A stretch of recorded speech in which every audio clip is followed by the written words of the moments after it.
So imagine a big explosion as you climb through 3,000 feet. Imagine a plane full of smoke. Imagine an engine going clack, clack, clack, clack, clack, clack, clack. Sounds scary.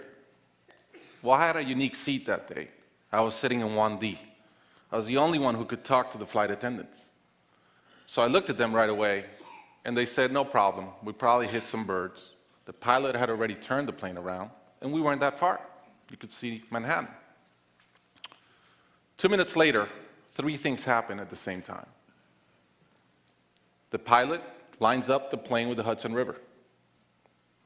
It's usually not the route. He turns off the engines. Now imagine being on a plane with no sound.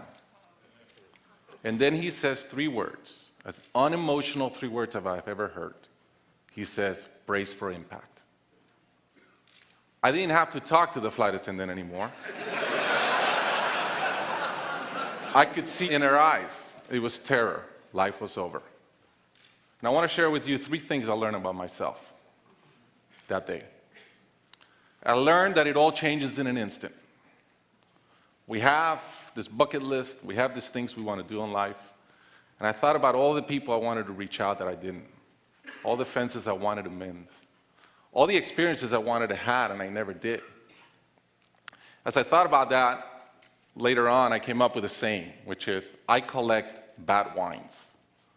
Because if the wine is ready and the person is there, I'm opening it. I no longer want to postpone anything in life.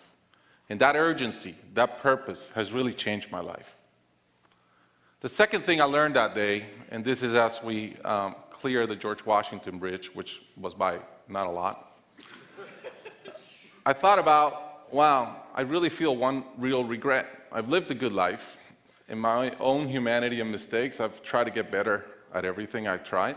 But in my humanity, I also allow my ego to get in. And I regretted the time I wasted in things that did not matter with people that matter. And I thought about my relationship with my wife, with my friends, with people. And after, as I reflected on that, I decided to eliminate negative energy from my life. It's not perfect. It's a lot better. I've not had a fight with my wife in 2 years. It feels great. I'm no longer trying to be right. I choose to be happy. The third thing I learned, and this is as your mental clock starts going 15, 14, 13, you can see the water coming. I'm saying, please blow up. Right? I don't want this thing to break in 20 pieces like you've seen in those documentaries.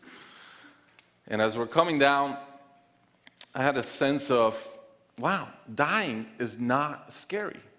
It's almost like we've been preparing for it our whole lives. But it was very sad. I didn't want to go. I love my life.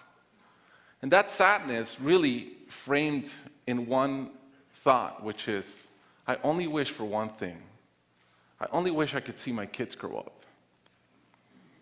About a month later, I was in a performance by my daughter, first grader, not much artistic talent, yet. And I'm bawling, I'm crying like a little kid. And it made all the sense in the world to me. I realized at that point, by connecting those 2 dots, that the only thing that matters in my life is being a great dad. Above all, the only goal I have in life is to be a good dad. I was given the gift of a miracle of not dying that day. I was given another gift, which was to be able to see into the future and come back and live differently. I challenge you guys that are flying today. Imagine the same thing happens on your plane, and please don't.